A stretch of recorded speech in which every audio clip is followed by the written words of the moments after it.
সালামু আলাইকুম। দুঃখে যাদের জীবন গড়া তাদের আবার দুঃখ কিসের, এরকম একটা বাংলা প্রবাদ আছে। তবে যুদ্ধে যাদের জীবন গড়া তাদের আবার যুদ্ধ কিসের। আপনি ভয় ওই মানুষকে দেখাতে পারবেন যে ভয় পায়, আর যে ভয় পায় না যতই চেষ্টা করেন তাকে আপনি ভয় দেখাতে পারবেন না। কথা বলছি ইরানকে। আশ্চর্যজনক বিষয় হচ্ছে, দ্বিতীয় মহাবিশ্বযুদ্ধের পর এই প্রথমবারের মতন মার্কিন যুক্তরাষ্ট্র নতুন একটা জিনিস উৎক্ষেপণ করলো। আমেরিকা দ্বিতীয় বিশ্বযুদ্ধের পর এই মেশিনারিজটা আর কখনো ব্যবহার করে নাই, আর আজকে প্রথমবারের মতন করলো। কেন? আজকে একটা নিউজ দিয়েছিলাম যে আমেরিকার যেই বিমানবাহী রণতরীগুলো আছে, যেগুলোর মাধ্যমে সেন্ট্রাল কমান্ডিং আপনার এখানে কি বলা যায় কন্ট্রোল করা হয়, অর্থাৎ পারস্য এবং আরব সাগরে থাকা বা ভারত মহাসাগরে থাকা যে যুদ্ধ জাহাজগুলো আছে এগুলোর দুই একটাকে ইরান কিন্তু উড়াই দিছে। তো এর পরপরই দ্বিতীয় বিশ্বযুদ্ধের পর মার্কিন নৌবাহিনীর সাবমেরিন থেকে একটা আপনার কি বলা হয় যে বিস্ময়কর জিনিস ছোড়া হয়েছে। এটার নাম হচ্ছে টর্পেডো। এমনকি প্রথমবারই এটা থেকে সফলতা পেয়ে গেছে আমেরিকা। তার মানে বুঝতেই পারছেন আমেরিকা বিষয়টাকে কোন লেভেলে সিরিয়াস নিয়েছে।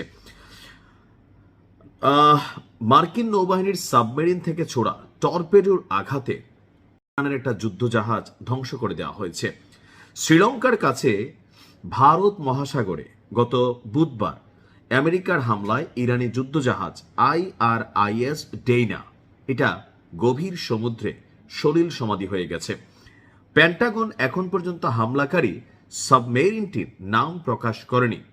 ওই দিন সকালে প্রতিরক্ষা দপ্তর একটা ভিডিও প্রকাশ করে, যেখানে দেখা যায় ইরানের যুদ্ধ জাহাজটির পেছনের অংশে একটি টর্পেডো অতর্কিত আঘাত হেনেছে এবং বিশাল জলরাশি আকাশের দিকে উঠে যাচ্ছে। অনেকটা সাইক্লোন আসলে যেমন পানিটাকে ঘুরাইয়া উপরের দিকে তুলে ফেলে। হামলায় জাস্ট একটা টর্পেডোর হামলায় এত বড় যুদ্ধ জাহাজটি দ্বিখণ্ডিত হয়ে গভীর সমুদ্রে তলিয়ে যায়। এক ব্রিফিংয়ে পেন্টাগন থেকে মার্কিন প্রতিরক্ষা মন্ত্রী পিট হ্যাগসেথ সে বলছে এই ঘটনাটা হচ্ছে নীরব মৃত্যু।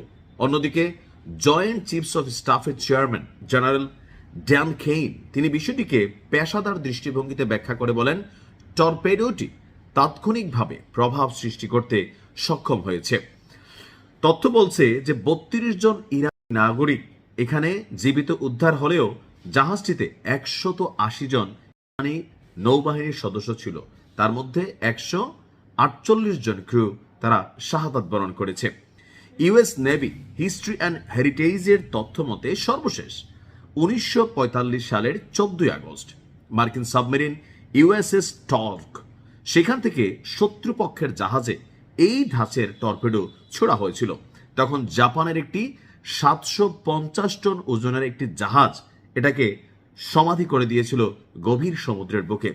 এরপর থেকে বর্তমান সময় পর্যন্ত মার্কিন সাবমেরিনগুলো অত্যন্ত বিপজ্জনক এবং সংবেদনশীল গোয়েন্দা মিশনে নিয়োজিত থাকলেও কোনো জাহাজ ডুবানোর কাজে তারা এই টর্পেডোর ব্যবহার করেনি। তবে ১৯৯১ সালে অপারেশন ডেজার্ট স্টর্ম এবং আপনার ইরাক, আফগানিস্তান, সোমালিয়া, লিবিয়া, ইয়েমেনের যে বীররা আছে, তো সেখানেও মাঝে মাঝে আপনার এখান থেকে ক্রুজ ক্ষেপণাস্ত্র টমক মিসাইল ব্যবহার করার ঘটনা আমরা দেখেছি। তো বলা হচ্ছে যে ইরানি যুদ্ধজাহাজ ডুবাতে মার্ক 48 হেভিওয়েট টর্পেডো ব্যবহার করা হয়েছে। ১৯৭২ সালে প্রথম অন্তর্ভুক্ত হওয়া এই টর্পেডোটি সময়ের সঙ্গে আধুনিকায়ন করা হয়েছিল। প্রায় ৩৮০০ পাউন্ড ওজনের এই টর্পেডোটি সোনার ব্যবহার করে লক্ষ্যবস্তু খুঁজে বের করে এবং জাহাজের নিচে গিয়ে বিস্ফোরিত হয়। এই বিস্ফোরণে সৃষ্ট গ্যাসের বুদবুদ জাহাজের মূল মেরুদণ্ডটি ভেঙে দেয়, ফলে জাহাজটি দ্রুত দুই টুকরো হয়ে যায়। সামনে আরো অনেক কিছু হয়তো আমরা দেখব। এই লড়াইটা আমি জানি না কত দূর যায়। ইরানকে সাবধান হওয়া উচিত। আসসালামু আলাইকুম।